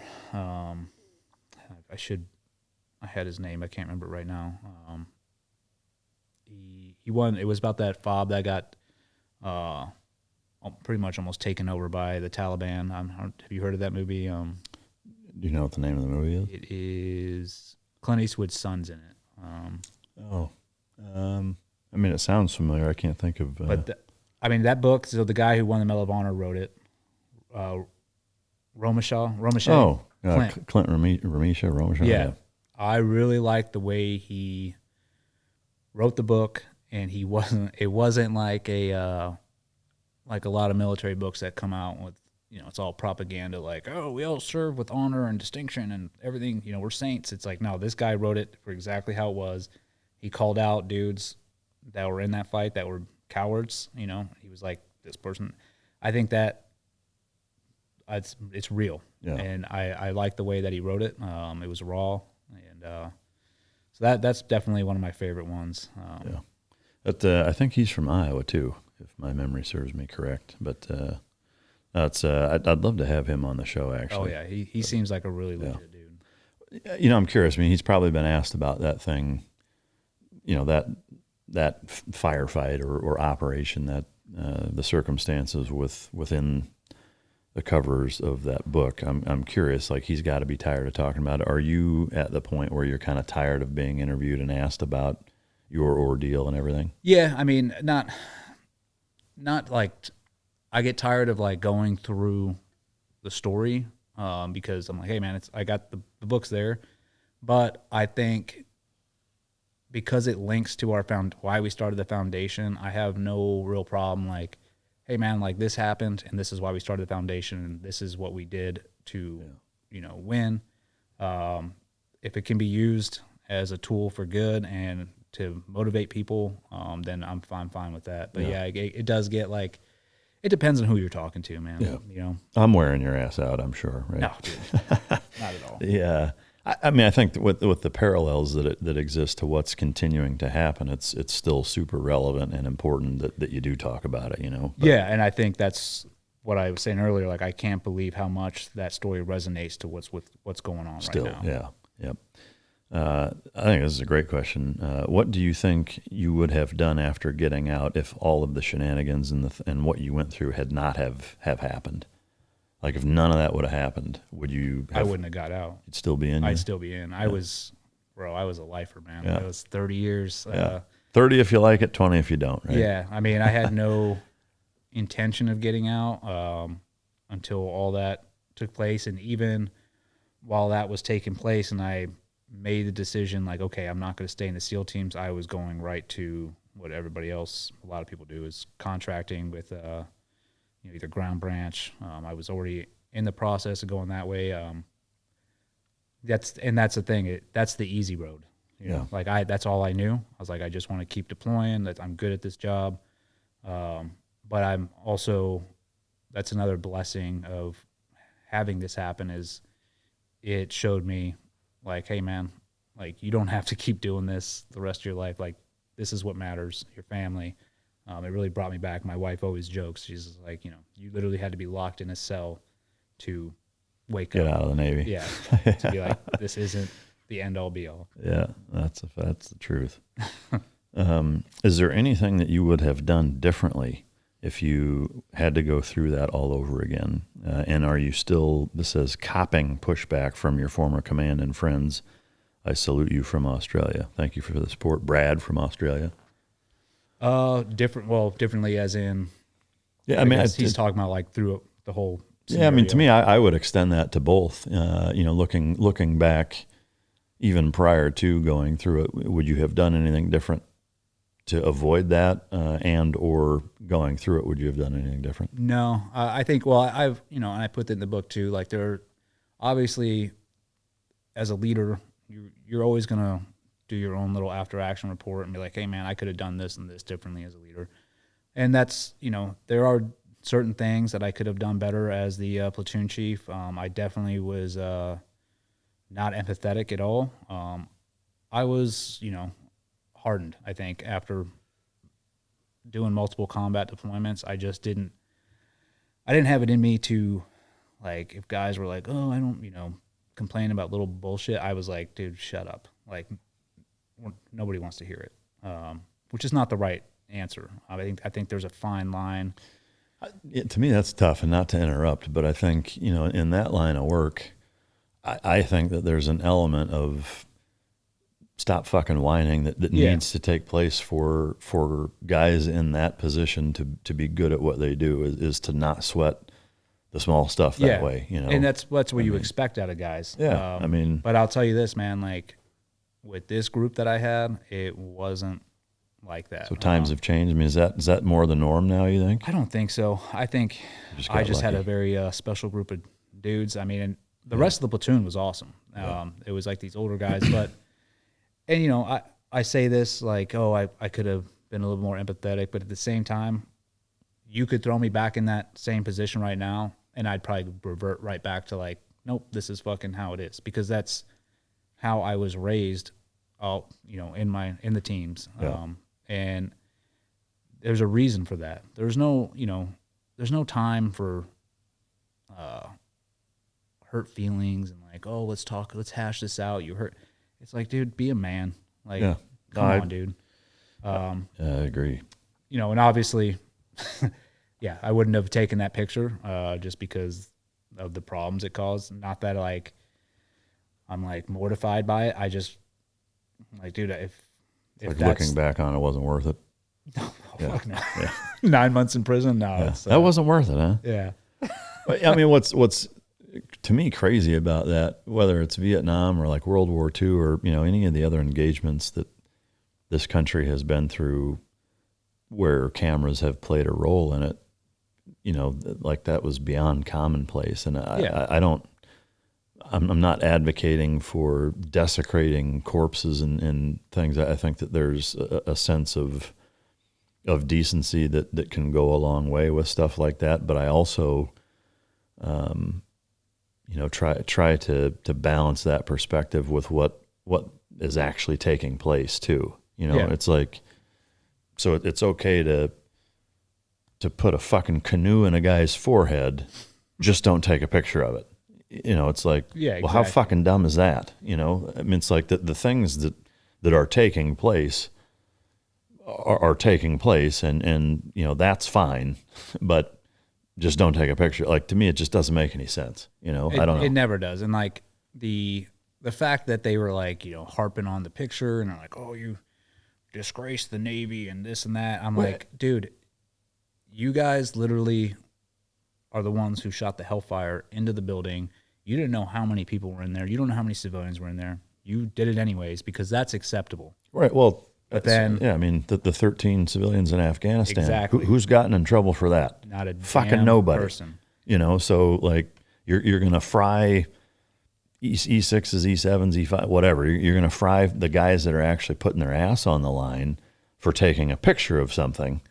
But a dude can authorize a fucking drone strike that kills 13 fucking kids and a fucking social or welfare refugee worker, and nobody gets in trouble for that. And that happened on my deployment as well. So like at the end, one of my this is actually so funny, man. Like it's also crazy at the same time. Like Josh Brins, one of the accusers, is actually the only person on that deployment who killed civilians. He literally went out, made up some story that some ISIS dude was taking a shot at him from 1,000 meters away, which is complete horseshit. And then told the JO at the time, like, hey, launch a Switchblade, which is a remote-controlled little plane that has a little bomb on it. And they flew it in and killed, I believe, 5 individuals, 2 kids, not one ISIS fighter. And I wasn't out there. That was the one op I didn't go on. It was near the end of deployment. They came back, and that was, it was investigated and swept under the rug. Like, hey, it was a mistake, which I'm fine with. Like, mistakes happen, man. Like, that shit happens. War's not perfect. But what's funny to me is I think to hear, like, this, Brins get on the stand and, I was so distraught by this ISIS dude. And I really think he was dealing with his own issues from killing those civilians. And instead of he just put it on me. Yeah. Like, he was like, this is your fault that this happened. But it's the level of hypocrisy that happens in the military too is a problem. Yeah, it's staggering. Yeah. No doubt about it. Have any of those guys reached out to you since then? Yeah.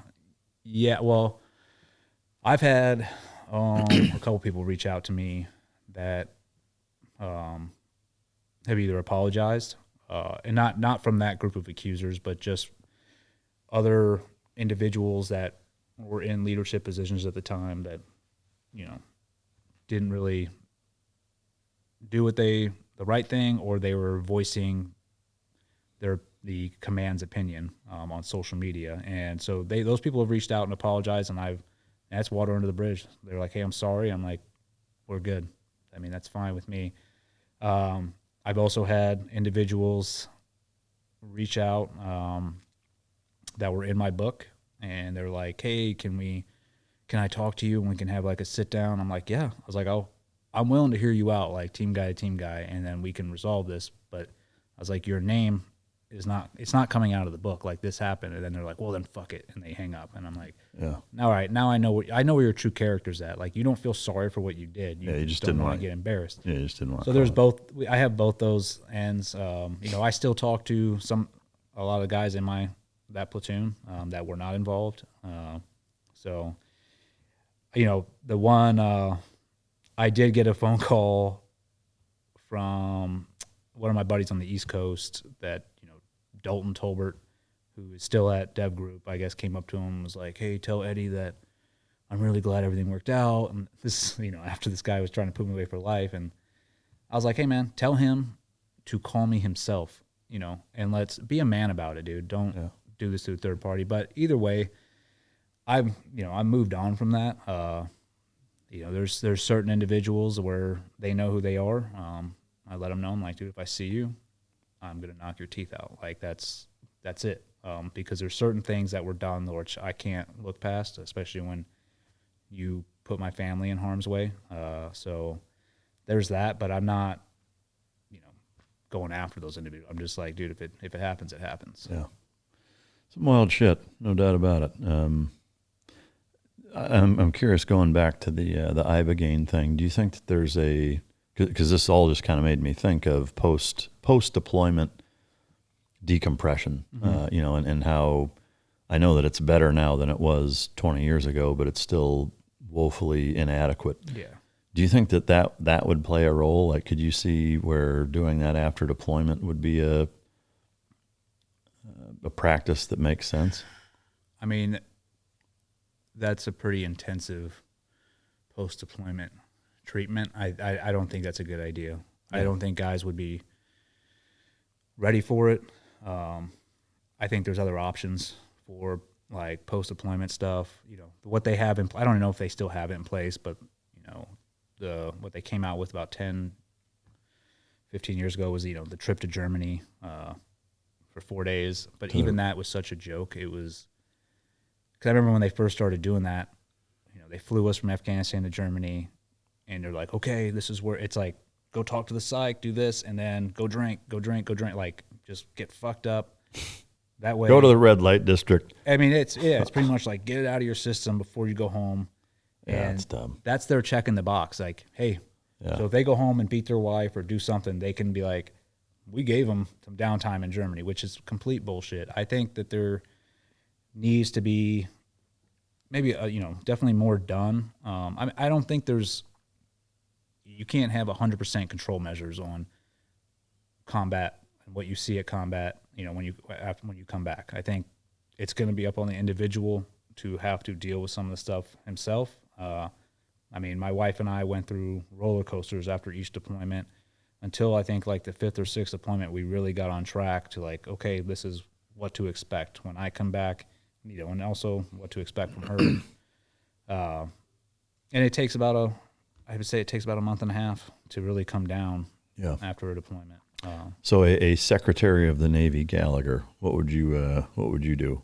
Oh, jeez.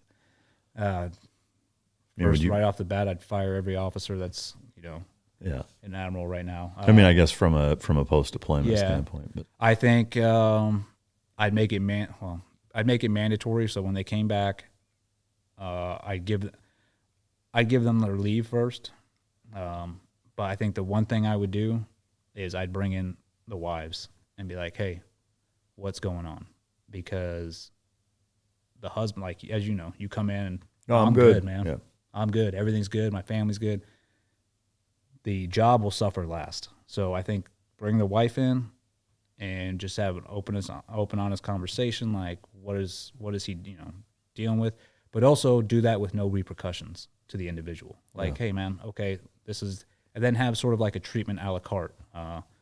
Like, hey, go try this before you start your next cycle or workup. Yeah, yeah. I'm curious, if let's say none of this would have happened and you were in, would you have taken the vaccine to stay in? You would have got it? Yeah. Yeah, I mean, it would have been no question. Yeah.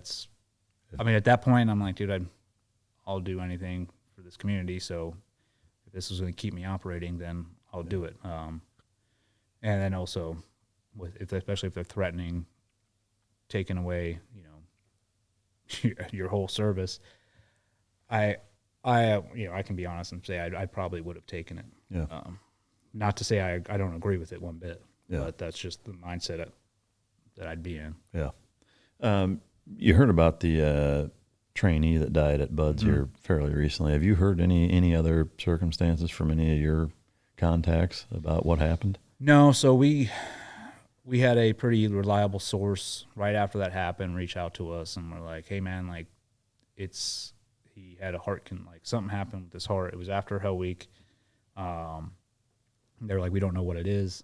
And then there was another individual had the same type of symptoms, and obviously he survived. But we were like, okay, and we actually posted about it. We're like, hey, this happened, and there's no mention in the article of whether he was vaccinated or this and that. And I get it. Like, we got some, I had some guys call me like, hey, dude, like, that's wrong to be, using this as a whatever. And I get that. And I'm like, you're right, but at the same time, like if we're just gonna sit here and ignore like the fact that it could be the vaccine, I'm like, then that's equally fucked up. Yeah, it's equally fucked up. Yeah. I mean, they're still investigating it. 'Cause, to me, it's happened. It happens.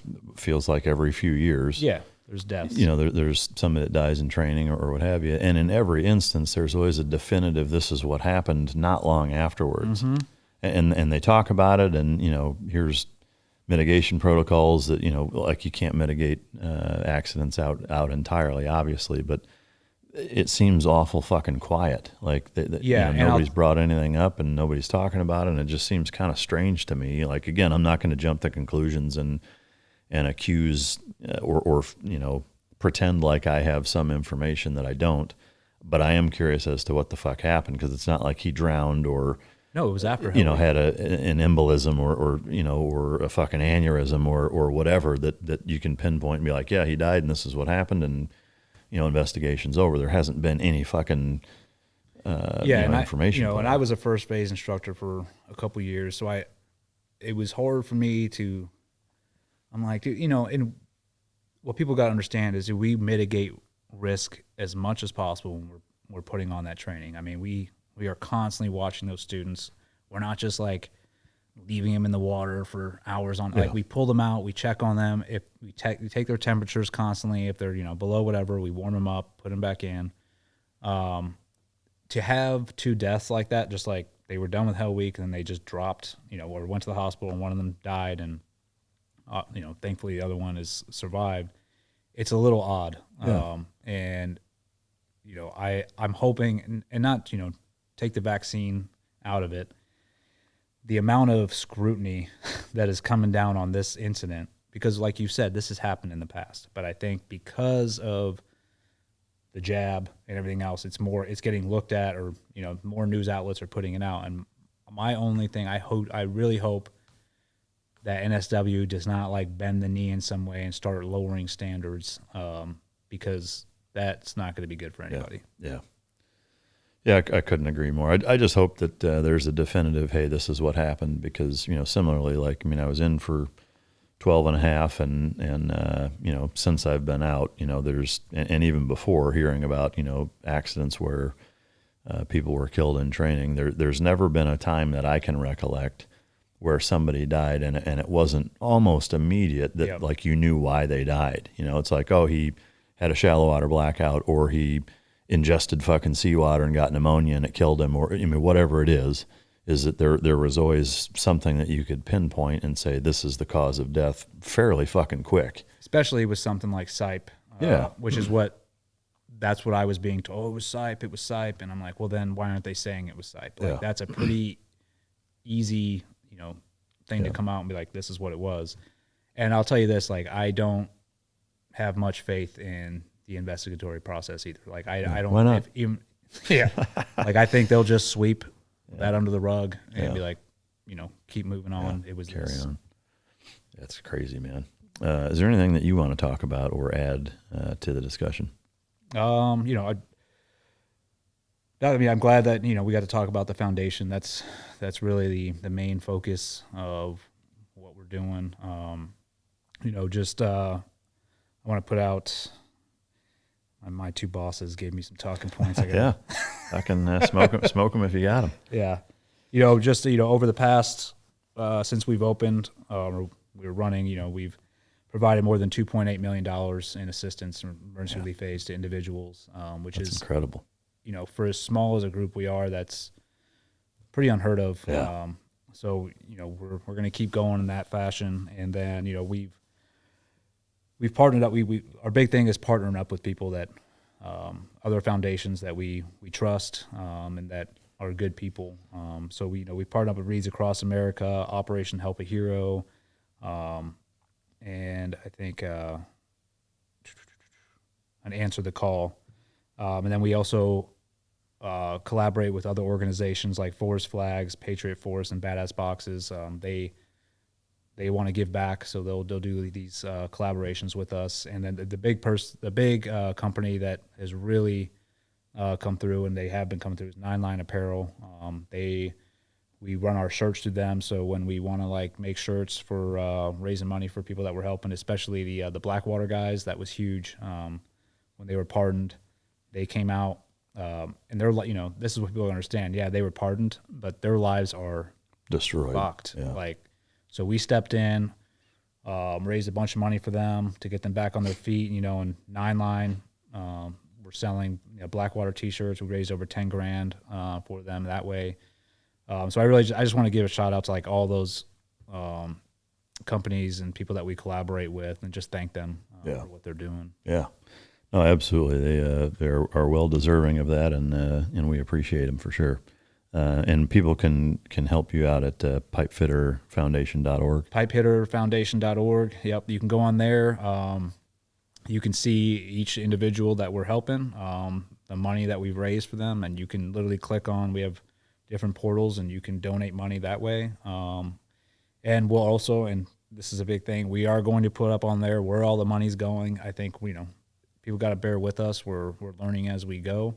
And of course, what we found out is once our foundation started succeeding, we started getting attacked, and they're like, "Oh, you guys are keeping all this money and this and that." And we're like, "Dude, we literally don't take a dime." Like I said, Dina, our executive director, is the only person who gets paid, and it's meagerly. But we are going to make that as transparent. We should have had that on our website already, but we are putting it up there.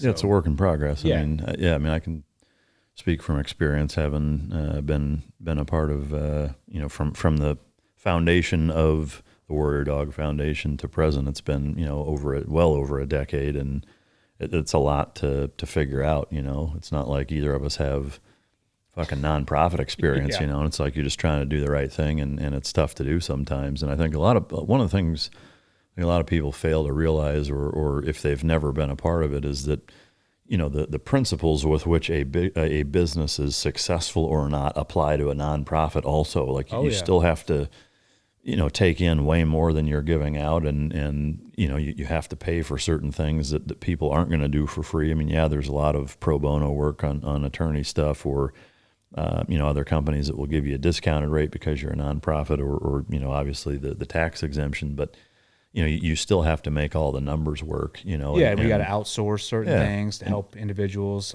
get them on media outlets, stuff like that. I mean, there is a lot of work that goes into it, and a lot of money that is spent to help these individuals. But like I said, we're definitely blessed over this past year to actually have some money on hand now, so we don't have to be as reactionary. Rock and roll. All right, man. Well, I appreciate you coming back again. We'll definitely have you again as things progress, and always appreciate your perspective on everything. I appreciate it, brother. It's always a pleasure being here. Thank you. And to you guys, I appreciate everybody tuning in. I'm trying to bring more episodes to you more frequently, and in keeping in tradition with that, having Eddie on. Hope you enjoyed it. Thank you for all of those that submitted questions. We appreciate it. I apologize. I couldn't get to all of them. But I appreciate your guys' support and continuing to tune in show after show. So thank you to you guys. Thanks to our sponsors. And until next time, this is Mic Drop.